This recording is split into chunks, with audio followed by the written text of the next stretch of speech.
Assalamualaikum warahmatullahi wabarakatuh, sahabat bicara. Kembali lagi bersama Vira di sini, tentunya dalam podcast Sabi Sahabat Bicara. Semua kita bahas di sini.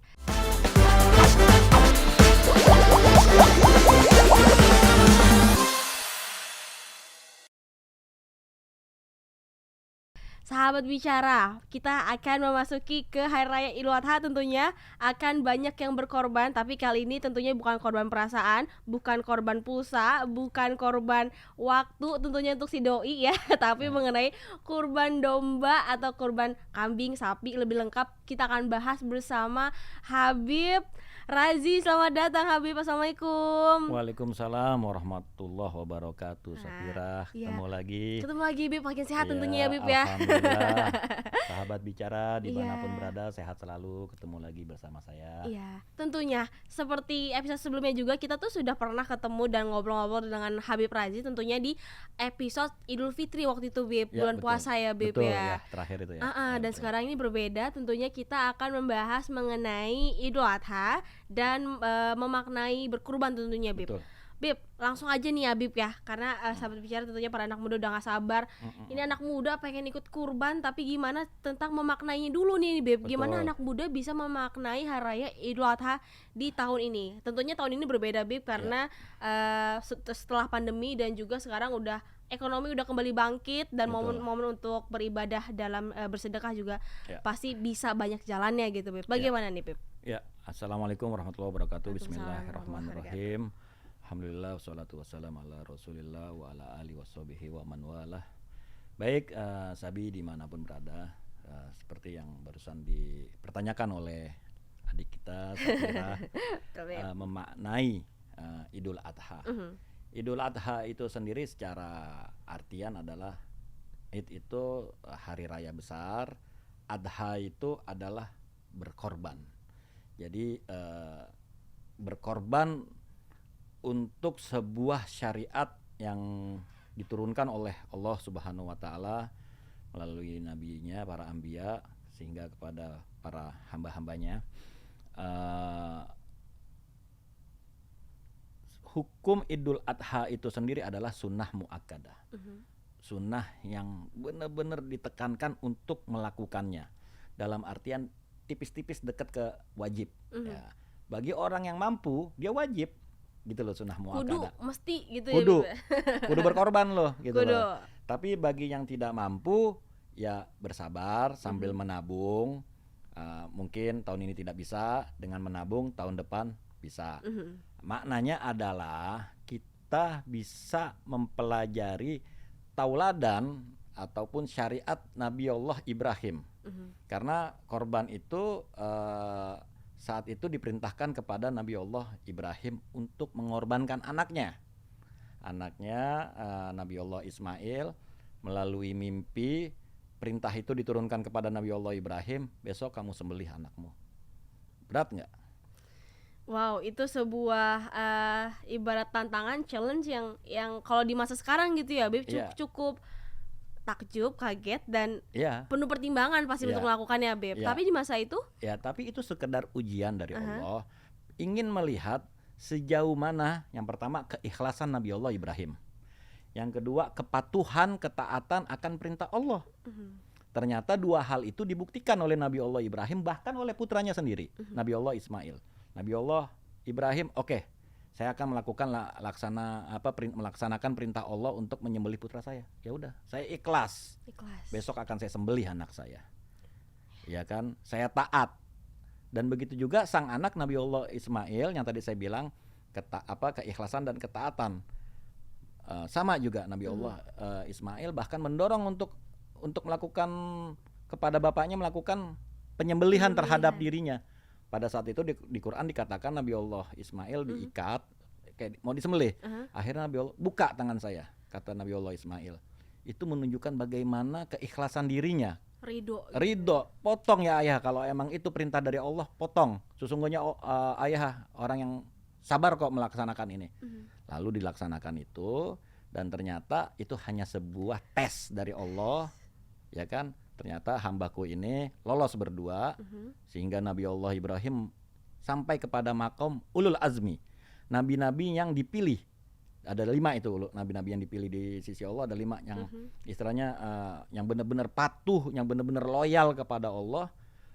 Dan pada saat itu ternyata digantilah posisinya Nabi Allah Ismail yang ingin dikorban oleh sebuah domba dari langit. Jadi maknanya adalah kalau kita bisa simpulkan, sejauh mana sih kalian tuh patuh sama perintah Allah dan ikhlas. Bukan cuma sekedar patuh, tapi ikhlas juga. Kalau patuh kita disuruh sama atasan atau mau Allah, kamu melakukan ini, iya, tapi belum tentu ikhlas, gremeng. Ya kan? Gremeng Wah, aja, iya, gremeng, gayem di belakang. Wow, ya apa gue belum ini, gaji gue belum dinaikin, bla bla bla. Tapi ini enggak, gitu loh. Okay. Jadi maknanya Idul Adha adalah itu, yaitu kita berkorban. Hidup ini penuh Betul. pengorbanan gitu. Penuh pengorbanan, betul Beb Iya. ya. Jangankan jauh-jauh kita ngomongin tentang iman ya sahabat bicara. Untuk buat ngecat gebetan juga perlu berkorban pulsa Oh dan iya, juga kuota iya. ya Beb ya. Berkorban itu apa sih tujuannya? Tunggu, ini berkorban yang mana nih Beb? Ya semua lah. Oh, iya. Yang Dek Vira barusan bilang. Ya kalau itu kan untuk mencapai membangun suatu komunikasi yang baik misalkan Iya, Beb. Tapi iya. kalau untuk yang berkorban ini tentunya berbeda dong Beb. Ya, di hal yang positif tentu berkorban itu maknanya adalah untuk mewujudkan kesuksesan. Ya itu dia, Iya. kesuksesan apapun ya Beb ya. Apapun gitu Universal. loh. Iya, makanya ada istilah dalam dalam bahasa Arab, al-hayatu bihaja ila tadhiyah wa biduniha mastakmalatil hayat. Mastakmalatil hayat. Ya. Hidup itu perlu pengorbanan. Kalau nggak ada pengorbanan, kehidupan ini tidak akan berjalan lancar, mulus dan sukses. Gitu Iya loh. Beb. Dan pengorbanan ini maknanya berarti bisa diterapkan dalam lini kehidupan apapun gitu ya Beb Apapun. ya. Karena momennya sekarang Idul Adha, ya kita bedah ternyata juga itu sudah ada di dalam Iya, syariat Islam betul, pengorbanan itu gitu loh. Masya Allah. Tadi kita mengenai pengorbanan, tadi banyak mengenai kesuksesan juga, berkorban tujuannya untuk meraih kesuksesan. Beb, mengenai hikmah melaksanakan kurban dalam kehidupan keseharian nih Beb. Kalau misalkan seseorang anak muda, let's say Vira gitu, berkorban melaksanakan kurban, amin Beb. Amin. Hikmah apa yang bisa didapetin sama anak muda nih Beb? Yaitu dia hikmah yang pertama adalah kita demi menghidupkan syariat Nabi Allah Ibrahim. Amin. Karena korban itu, syariat itu turun kepada Nabi Allah Ibrahim sehingga disempurnakan oleh Nabi Muhammad sebagai sebagai pembawa risalah Islam, penutup dari agama-agama yang lain, dimasukkanlah korban itu sebagai sunnah yang Sunnah muakkad ya Beb muakkad, ya. ya. Itu yang pertama, gunanya supaya kita tahu, bukan sekedar Idul Adha makan kambing nyate-nyate, enggak. Okay. Kita tahu hikmahnya adalah apa? Hikmahnya kita bisa mempelajari sejarah korban itu sendiri dan juga bisa mempelajari kehidupan yang dibawa oleh syariat yang dibawa oleh Nabi Allah Ibrahim. Nabi Allah Ibrahim otomatis ketika orang itu mempelajari syariat yang dibawa oleh Nabi Allah Ibrahim, dia akan mendapati istilahnya hikmah daripada korban itu sendiri. Wow, jadi bisa Ya kan? memetik Memetik pelajaran hikmah. kehidupan ya Karena Beb di ya. dalam cerita Nabi Allah Ibrahim yang tadi saya ceritakan, juga di situ ada hikmah yang bentuknya seperti haji.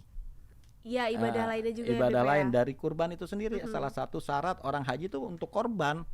Jadi secara umum mempelajari syariat yang dibawa Nabi Allah Ibrahim. Itu yang pertama. Yang kedua, mengikis sifat tamak dan mewujudkan sifat sadar lingkungan, aware gitu loh. Peduli sama lingkungan. Mana orang yang tidak mampu, mana orang yang istilahnya butuh karena di dalam korban itu kan ada bagian-bagian. Sepertiga bagian korban untuk yang berkorban, yang sepertiga lagi untuk bagian yang lain untuk masyarakat yang membutuhkan. Jadi yang tadinya orang itu nggak tahu harus berkorban seperti apa, mau nggak mau pertama sifat tamaknya itu udah dihilangkan. Oke, gue mampu, dan ini nanti tentunya bakal ada pahala-pahala lain kalau untuk berkorban ya. Tapi awalnya akhirnya dengan dia tahu akan syariat Allah berkorban, sifat tamaknya tuh terkikis. Ya kan? Oh ini seruan Allah, syariat Allah, ya kan? Lebih sharing dan Lebih juga sharing, peka sama peka sekitar sama ya Beb lingkungan, ya. itu yang nomor 2. Yang nomor 3 pasti dong Apa tuh? tetangga kita yang tadinya kita cuman say hey, say bye, ketika kita kasih daging korban, apa sih responnya? Dia akan Silaturahmi juga nggak sih, Beb? silaturahmi, dia akan berterima kasih kepada kita. Jadi yang ketiga itu bisa menimbulkan silaturahmi dan cinta sesama manusia. Masya Allah. Jadi 3 hal itu apa hikmah daripada Hikmahnya banyak sekali yang bisa diterapkan di berkorban. kehidupan ya Beb Iya, ya. itu yang istilahnya yang yang terdekat lah. Beb, tapi tujuan sama manfaat utama dari berkurban ini tuh apa sih Beb? Itu dia, tadi kan tujuan. Aha. Tadi kan saya bilang, dengan berkorban ini pasti ada manfaat untuk diri Ya, kita. feedbacknya gitu ya Beb ya. Feedbacknya ya Nah. kan. Yang jelas sesama manusia, sesama makhluk sosial, hablum minan nas, hubungan kita dengan manusia. Tadi sudah kita bahas, menimbulkan rasa silaturahmi yang erat, kasih sayang, cinta, jadi tambah respon, Bonding lah ya, Beb ya. bonding. Yang kedua adalah tujuan untuk kita di akhirat nanti, hablum minallah. Ada banyak hadis yang mengatakan, salah satunya di Turmuzi ya, bahwa dengan berkorban itu kelak hewan yang kita korban nih, mau onta, mau sapi, mau domba, sapi, di dalam hadis itu dikatakan kelak akan menjadi kendaraan kita di akhirat nanti. Jadi ketika kita sedang ngantri di Sirat di akhirat kelak untuk hari akhir, perhitungan amal baik, amal buruk, itu capek tuh, banyak orang lagi ngantri. Kita punya kendaraan itu. Ya kita nggak bisa menggambarkan kendaraan itu kita naik kambing atau yang jelas dia jadi kendaraan buat kita. Gitu loh. Bisa memudahkan kita di akhirat kelak. Membantu ya Beb. Membantu itu, bahkan ada hadis yang mengatakan juga bahwasannya ketika kita berkorban, sebelum darah dari korban kita ini hewan itu jatuh ke tanah, Allah sudah menghitung pahala itu. Masya Allah. Jadi kalau di dunia saja itu efeknya langsung memberikan silaturahmi, hubungan baik, apalagi di akhirat. Amin. Itu dia mengenai manfaat dari hewan kurban yang kita keluarkan di momen Hari Raya Idul Adha ini. Lebih lanjut lagi juga tentunya Bib, kalau misalkan anak muda mau kurban, biasanya tuh ada do and dance-nya, ada hal yang baiknya ini dilakuin nih ketika mau kurban, tapi baiknya juga jangan lakuin ini kalau lagi mau mendekati ke Hari Raya Idul Adha. Apa aja Bib itu? Ya, jadi hal-hal yang istilahnya dianjurkan atau dijauhkan untuk berkorban ya. Ada beberapa sih. Yang pertama, make sure kambing atau sapi itu sehat. Oke, hewannya sehat. Sehat dan jangan cacat. Oke, Beb. Misalnya kalau kambing itu di kisaran antara up 20 kilo atau sapi berapa, saya agak-agak lupa ya. Katakanlah seperti itu, ada standarnya itu, nanti bisa kita rujuk. Cuman yang paling terpenting adalah sehat, jangan cacat. Fisiknya Beb. Iya dong, saya pengen ngasih hadiah sama Dek Vira. Kalau saya kasih yang istilahnya bekas, apalagi cacat, jilbab, atau ujungnya bolong apa gimana, itu malah fungsinya juga berbeda. Yang menerima itu malah bukannya senang, malah lu barang bekas kasih gue. Ini korban yang kita musrahkan kepada Allah. Pastikan si hewan itu sehat, seger, buger, dan jangan cacat, sehingga yang mengkonsumsi itu juga sehat, bergizi. Bukan nauzubillah kambing atau binatang yang kena virus, kurus, terus karena murah korbannya nanggung, itu dikorbanin. Akhirnya si virus pindah kepada manusia, malah bukan jadi pahala, malah jadi dosa. Tapi untuk mendapatkan hewan kurban yang sehat gak mesti mahal ya tentunya. Pasti sahabat bicara mesti banyak tanya ke pakar kambing ya. Jadi nggak ada alasan untuk mencari hewan kurban yang sehat ya Beb. Betul, kita lihat dari kambingnya, si kambing seger apa kagak, dari timbangannya itu kelihatan. Itu yang pertama. Yang kedua, waktu berkorban itu setelah usai sholat Idul Adha. Setelah sholat Idul Adha. Jadi tanggal 10 Zulhijjah setelah sholat Idul Adha, motong. Orang yang haji juga tuh pada motong. Saya waktu haji juga saya motong setelah lempar-lemparan di Mina segala macam. Setelah sholat Idul Adha, motong langsung, motong kambing, dan waktunya dari setelah sholat Idul Adha 10 Zulhijjah sampai 3 hari, sampai 13 Zulhijjah sebelum maghrib. Jadi kalau setelah itu hari keempat korban itu udah bukan Idul Adha lagi itu. Namanya itu barbekyuan ya Beb. Barbecue itu, ngegrill. Ngegrill barengan. Itu dia sebabnya kenapa sahabat bicara juga masih suka mendengarkan takbir setelah hari raya Idul Adha dikumandangkan ya Beb, selama 3 hari tersebut masih boleh melaksanakan melantunkan takbir. Yang terakhir, Beb. Tadi 2 hal. Yang terakhir, dianjurkan, disunahkan untuk memotong hewan kurban itu dirinya sendiri. Kalau dia tidak bisa diwakilkan, tapi minimal dia bisa menyaksikan atau dengan video atau dengan apa gitu loh. Itu teknis ya. Yang penting dia tahu gitu loh. Oke. Ya. Itu yang nggak boleh dilakuin Beb kalau mau ngelakuin kurban. Ya itu dia yang tidak boleh dilakuin. Kalau saya pengen berkurban nih, saya pengen berkurban, misalnya dari hari tanggal ke-8 atau tanggal ke-7 Zulqa'dah. Udah jelas ada uangnya, saya mau korban. Nah, dari tanggal tersebut 7 atau 8 ya start niat untuk korban sampai dipotong kambingnya itu 10 Zulhijjah atau sampai 13 Zulhijjah, si orang tersebut disunahkan untuk tidak memotong rambut. Oke. Motong kuku. Ada hal-hal beberapa lagi tuh istilahnya tidak memisahkan anggota jasad dari badan nih, kayak rambut, kuku atau yang lainnya, sampai si hewan sembelihannya itu dikurban, dipotong, baru dia bisa melakukan itu semua. Itu kenapa sih Beb kayak gitu? Itu satu tuntunan kaidah di dalam fikih ya. Kita nggak bisa nanya kenapa sih sholat subuh 2 rakaat. Jadi itu bentuknya itu deh sekali lagi perintah Tuhan yang harus kita taati. Oke, itu dia. Sahabat bicara, ingat kalau udah punya kambing di rumah nanti tanggal 7 Zulhijjah ya Bib ya. Sampai nanti kambing dipotong. Kalian terpotong, jangan gunting kuku, jangan juga potong rambut. Tahan dulu gitu ya Bib. Ketika dia sudah meniatkan dan sudah ada duitnya, oke, ya bebas sih itu dari tanggal 1 sampai tanggal 13 ya. Dia misalnya sudah menetapkan dirinya saya mau berkorban di tanggal berapa. Dari mulai tanggal itu sampai dipotong, dia itu dianjurkan untuk tidak memisahkan bagian rambut dan kukunya. Rambut, kuku atau yang lain misalnya. Kita nggak tahu ada mencet-mencet jerawat atau apa, pokoknya di itu nggak boleh juga Beb. Wah, sahabat pokoknya tidak boleh memisahkan bagian tubuh di bagian tubuh yang ada di dirinya sampai hewan itu dipotong. Sampai kelar, pending dulu. Dulu.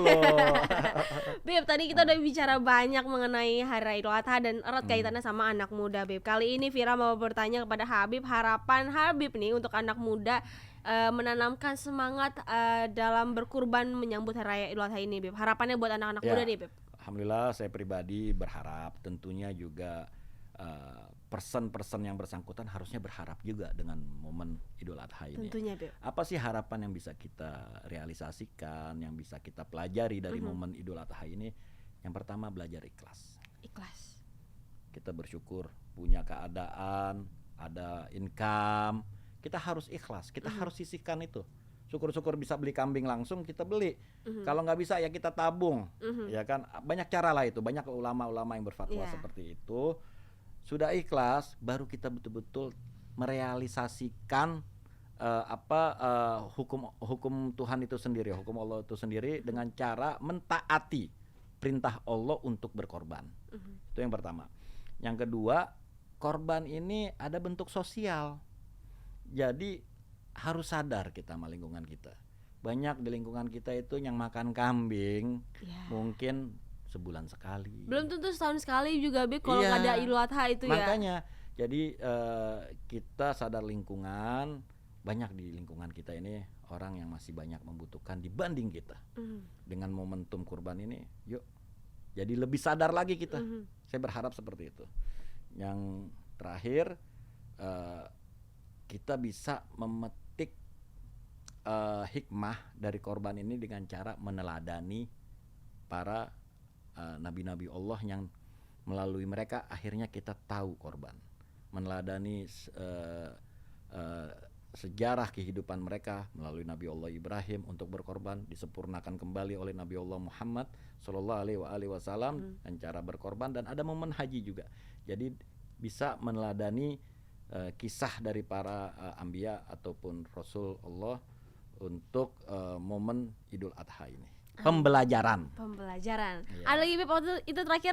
Itu terakhir. Amin ya robbal alamin. Semoga itu dia bisa menjadi sebuah catatan khusus untuk anak muda dan juga untuk Vira pribadi Beb. Terima kasih banyak Habib sudah meluangkan waktunya kali ini di podcast Habib.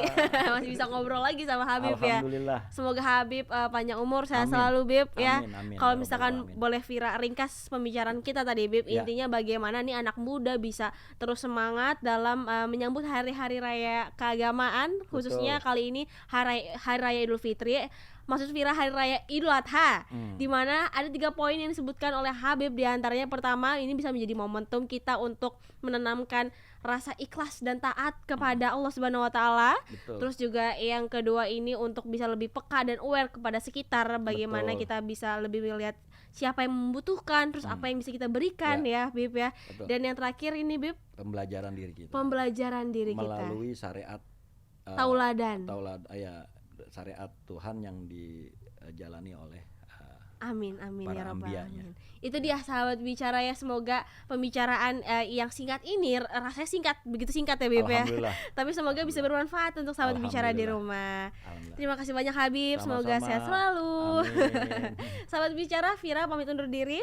Tapi sebelum pamit undur diri ini hampir saja terlewatkan. Sahabat bicara untuk mendapatkan mug, tumbler, kemeja dan juga topi dapatkan di berbagai platform e-commerce, tentunya di Shopee atau di Tokopedia, dan juga ikuti sosial media dari podcast Sahabat Bicara di Instagram Sahabat Ganjar 2024, Twitter dan juga di Facebook. Nyalakan juga tombol lonceng channel YouTube ini. Vira pamit undur diri dan narasumber Habib Syafi Razi pamit undur diri. Wassalamualaikum warahmatullahi wabarakatuh. Kita foto dulu, Beb. Foto.